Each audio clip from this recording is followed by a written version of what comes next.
శ్రీమాత్రే నమః. ఛానల్లోకి స్వాగతమండి.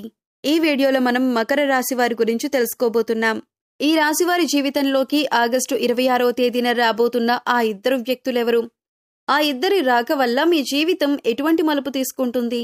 ఈ రాశి వారికి ఆగస్టు 26వ తేదీన అసలేం జరగబోతుంది? మీరు వినబోతున్న వార్త మీకు ఆనందాన్ని కలగజేస్తుందా లేదా అనే అంశాలతో పాటుగా ఈ సమయంలో మీరు చేసుకోవలసిన దేవతారాధన, అలాగే పాటించవలసిన పరిహారాల గురించి వివరంగా తెలుసుకుందాం. కానీ అంతకంటే ముందుగా మీరు కనుక మన ఛానల్ని సబ్స్క్రైబ్ చేసుకోకపోతే సబ్స్క్రైబ్ చేసుకుని పక్కనే ఉన్న బెల్ ఐకాన్ నొక్కి ఆల్ సెలెక్ట్ చేసుకుంటే మేమిలాంటి వీడియోస్ అప్లోడ్ చేయగానే ముందుగా మీకు నోటిఫికేషన్ వస్తుంది. అలాగే వీడియోని ఎక్కడ కూడా స్కిప్ చేయకుండా చివరి వరకు చూస్తేనే మేమేం చెబుతున్నామో మీకు పూర్తిగా అర్థమవుతుంది. ఇక వివరాల్లోకి వెళ్ళిపోతే ఈ రాశివారు చాలా సున్నితమైన స్వభావాన్ని కలిగి ఉంటారు. చూడటానికి ఈ రాశివారు బయటకి కోపంగా కనిపించినా కూడా వీరితో ఎక్కువగా పరిచయం ఉన్నవారికి వీరి గురించి బాగా తెలుస్తుంది. ఎందుకంటే వీరంత సున్నితమైన మనసుని కలిగి ఉంటారు. ఎప్పుడూ ఇతరులకి మంచి జరగాలని కోరుకుంటారు. తమకి ఉన్నంతలో ఎదుటి వ్యక్తికి సాయం చేయాలి అనే మనస్తత్వాన్ని కలిగి ఉంటారు. ఇలాంటి ఎన్నో మంచి లక్షణాలున్న ఈ రాశివారికి ఒక చిన్న ఇబ్బంది కూడా ఉంటుంది. అదేంటంటే ఎంత డబ్బులు సంపాదించినా కూడా వీరి చేతిలో ధనం అనేది నిలవదు. ఏదో ఒక రూపంలో ఖర్చు అయిపోతూ ఉంటుంది. అయితే ఆ ఖర్చు చూడటానికి ఏదీ కూడా వృధా ఖర్చు అనిపించదు. అంటే ఉదాహరణకి మీరు ₹1 సంపాదించారనుకోండి, అది ఖర్చు అవ్వటమే కాకుండా ఇంకా ₹10 ఖర్చు కనబడుతూ ఉంటుంది. దీనివల్ల ఆర్థిక ప్రణాళిక అనేది ఈ రాశివారికి ఇబ్బందిగా మారుతుంది. ఇక ముఖ్యంగా ఈ రాశివారి జీవితంలో కొత్తగా ఇతర వ్యక్తుల పరిచయం వల్ల వీరి జీవితం మలుపు తిరగబోతుంది. సాధారణంగా మనం చూసుకుంటే మన జీవితంలోకి ఎవరైనా కొత్త వ్యక్తి వచ్చినప్పుడు మన జీవితం మలుపు తీసుకుంటుంది. అయితే కొన్ని పరిచయాలు మంచికి దారితీస్తే మరికొన్ని పరిచయాలు చెడుకు దారితీస్తాయి. ఇప్పటిదాకా ఎన్నో రకాలుగా కష్టాలు పడిన ఈ రాశివారికి ఇకపై మంచి సమయం వచ్చిందనే చెప్పాలి. అయితే ఇక్కడ ముఖ్యంగా మీరు గమనించవలసింది ఏమిటంటే, మీకు సంబంధం లేని విషయాల్లో మాత్రం మీరు తలదూర్చకూడదు. ఎందుకంటే మీకు సంబంధం లేని విషయాల్లో కలుగజేసుకొని ఏదైనా ఒక చిన్న మాట అన్నా కూడా అది మీకు తెలియకుండా మీకు చెడు చేసే విధంగా మారుతుంది. ఇటువంటి ఒక పరిణామం వల్ల మీరు జీవితంలో ఇబ్బంది పడే అవకాశం ఉంటుంది. ఇక ప్రతిరోజు కూడా మీరు ఎంతో బిజీ లైఫ్ స్టైల్ని కలిగి ఉంటారు. ఇటువంటి సందర్భంలో మీరు అనవసరమైన విషయాల్లో జోక్యం చేసుకోవటం వల్ల మీ పనుల్లో ఆటంకాలు కలగటం మాత్రమే కాకుండా శత్రువుల్ని కూడా మీరు కొని తెచ్చుకున్నవారవుతారు. ఒక రకంగా చెప్పాలంటే ఇప్పటికే ఈ రాశి వారికి శత్రువులు ఎక్కువ. మీరు చేసే పనిని ఏ విధంగా చెడగొడదామా అని ఎదురు చూస్తున్న వారు ఉన్నారు.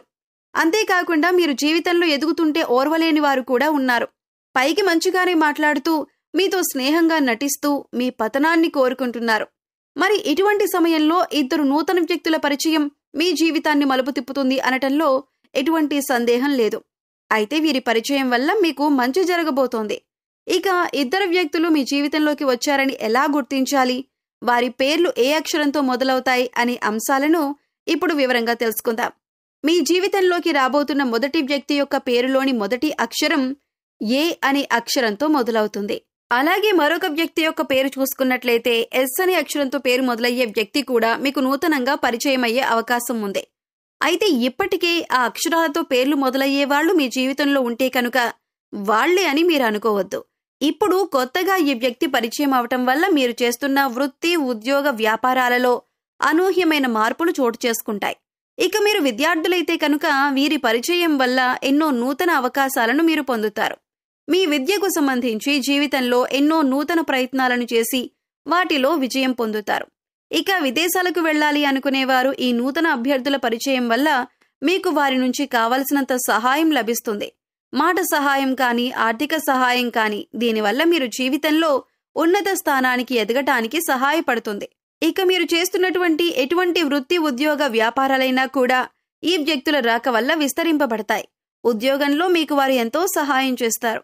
ఇక వ్యాపారపరంగా చూసుకున్నట్లయితే వీరి కారణంగా మీకు ఆర్థిక లాభాలు పొందే అవకాశం కూడా ఉంటుంది. అలాగే ఈ సమయంలో మీరు అందరినీ నమ్మకూడదు. ముందుగా ఎదుటి వ్యక్తులు మీ మంచికి చెబుతున్నారా లేదా వారు మీ చెడు కోరుకుంటున్నారా అనే అంశాన్ని మీరు గమనించాలి. లేదంటే అది మీ జీవితం పైన ప్రభావం చూపించే అవకాశం ఉంటుంది. ఎందుకంటే మీ పక్కనే ఉంటూ మీతో స్నేహపూర్వకంగా మాట్లాడుతూ మీ చెడు కోరేవారు కూడా ఉంటారు. అందుచేత ఈ విషయంలో మీరు చాలా జాగ్రత్తగా ఉండాలి. ఎందుకంటే గతంలో మీకు వారు ఎంత చెడు చేసినా, అలాగే వారు చెడు చేశారు అని తెలిసినా కూడా మీరు మళ్ళీ వాళ్లతో మాట్లాడేటప్పుడు వాళ్ళు మీకు చేసిన అన్యాయం గుర్తుకురాదు. అది మీ అతి మంచితనమని చెప్పుకోవచ్చు. అందరినీ తొందరగా నమ్మేస్తారు. అలాగే అందరూ మనవాళ్లే అని అనుకుంటారు. అయితే ఎప్పుడూ కూడా అతి మంచితనమనేది ప్రస్తుత సమాజంలో మంచిది కాదు. అది మీ చేతకానితనమని అందరూ అనుకుంటారు. అందుచేత ఈ విషయంలో తగిన జాగ్రత్తలు తీసుకోండి. ఇక ఏదైనా వ్యాపారంలో కొత్తగా పెట్టుబడి పెట్టాలి అనుకుంటే మాత్రం ఈ సమయంలో మీరు ఇతరుల మాట విని తొందరపడి పెట్టుబడి పెట్టొద్దు. కనీసం మీరు అనుభవజ్ఞుల సలహాలను పాటించాలి. అలాగే మీ ఇంట్లో పెద్దవాళ్ల మాట విని వారి మాట ప్రకారం నడుచుకోవటం వల్ల నష్టాలను తగ్గించుకోవచ్చు. లేదా ఇతరులు చెప్పారు కదా మనం చేసేద్దామని తొందరపాటుతనంతో నిర్ణయం తీసుకుంటే మాత్రం కష్టాల్లో పడే అవకాశం ఉంటుంది. ఇక కుటుంబ సభ్యుల మధ్యలో ఏవైనా చిన్న చిన్న మాట పట్టింపులు ఉన్నా, అభిప్రాయ భేదాలు ఉన్నా కూడా మూడో వ్యక్తిని మీ మధ్యలోకి రానియకండి. ఎందుకంటే ఇది పెద్ద గొడవలకు దారి తీసే అవకాశం ఉంటుంది. ఏదైనా సమస్య ఉంటే మీరు డైరెక్ట్గా కూర్చొని సమస్యను మాట్లాడుకుని పరిష్కరించుకోవచ్చు. ఇలా చేయటం వల్ల మీకు మానసికంగా కూడా ప్రశాంతంగా ఉంటుంది. సమస్యలు అక్కడికక్కడే పరిష్కారం అవుతాయి. ఇక ఈ సమయంలో అవివాహితులకు మంచి సంబంధం కలిసి వస్తుంది. మీరు కోరుకున్న జీవిత భాగస్వామి లభిస్తుంది. అలాగే ఆరోగ్యపరంగా చూసుకున్నట్లయితే ఈ సమయంలో మీరు దగ్గు, జలుబు, ఆయాసంతో కొద్దిగా ఇబ్బంది పడే అవకాశం ఉంటుంది. కాబట్టి ఇటువంటి సమస్యల నుంచి బయటపడటానికి మీరు ప్రతిరోజు ప్రాణాయామం చేయటం అలవాటు చేసుకోండి. విద్యార్థులు ఓవర్ కాన్ఫిడెన్స్తో కాకుండా చక్కగా మీరు చదివే దాని గురించి అవగాహన తెచ్చుకొని ఒక ప్రణాళికాబద్ధంగా చదవటం వల్ల మీరు పూర్తిగా సిలబస్ని కంప్లీట్ చేసుకొని విజయం సాధించే అవకాశాలు ఎక్కువగా ఉన్నాయి. అయితే ఇక్కడ మీరు గమనించవలసిన విషయం ఏంటంటే, చదవకుండా టైం బాగుంది కదా నేను పాస్ అయిపోతాను అనుకుంటే మాత్రం అవ్వదు. ఖచ్చితంగా మీరు ప్రయత్నపూర్వకంగా సిలబస్ని కంప్లీట్ చేసి ఇన్ టైంలో రివిజన్ చేసినట్లయితే మీరు అనుకున్న ఫలితాలను సాధిస్తారు. ఇక ఈ సమయంలో మీరు ఉన్నతమైన ఫలితాలను పొందటానికి చేసుకోవలసిన దేవతారాధన, అలాగే పాటించవలసిన పరిహారం గురించి చూసుకున్నట్లయితే ఈ సమయంలో మీరు ప్రతిరోజు కూడా లక్ష్మీ అష్టోత్తరం కానీ, లలిత స్తోత్రం కానీ చదవటానికి ప్రయత్నించండి. లేదా విన్నా కూడా మంచి ఫలితాలు లభిస్తాయి. ప్రతిరోజు దీపారాధన చేయండి. ఇష్టదైవ నామస్మరణ చేయండి. హనుమాన్ చాలీసా ప్రతినిత్యం చదవటం వల్ల శత్రువుల నుంచి బయటపడతారు. అలాగే మీరు పాటించవలసిన పరిహారాలు చూసుకున్నట్లయితే ప్రతిరోజు నవగ్రహ స్తోత్రాలను చదువుకోండి. వీలైతే గుడికి వెళ్లి నవగ్రహాలకు ప్రదక్షిణలు చేయండి. సోమవారం నాడు శివుడికి అభిషేకం చేయించుకోండి. అలాగే ఆడవారు తులసి కోట వద్ద దీపారాధన చేసి 3 ప్రదక్షిణలు చేయండి. అలాగే మీ ఇంట్లో ఏదో ఒక పూల మొక్కలు పెంచటానికి ప్రయత్నించండి. ఇలా చేయటం వల్ల మీ మనసుకు ప్రశాంతత కలుగుతుంది. సో చూశారు కదండి, ఆగస్టు 26వ తేదీన మకర రాశి వారి జీవితం ఎటువంటి మలుపు తిరగబోతుంది. అలాగే ఈ సమయంలో ఇద్దరు వ్యక్తులు పరిచయం కావటం వల్ల ఈ రాశి వారికి మంచి జరుగుతుందా లేదా చెడు జరుగుతుందా, ఈ సమయంలో మీరు చేసుకోవలసిన దేవతారాధన, అలాగే పాటించవలసిన పరిహారాల గురించి ఈ వీడియోలో మనం వివరంగా తెలుసుకున్నాం కదా.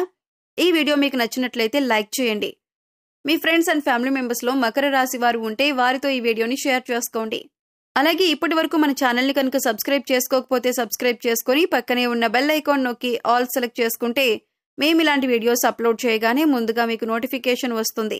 మరో చక్కటి వీడియోతో మళ్ళీ కలుసుకుందామండి. ఓం శ్రీ మాత్రే నమః.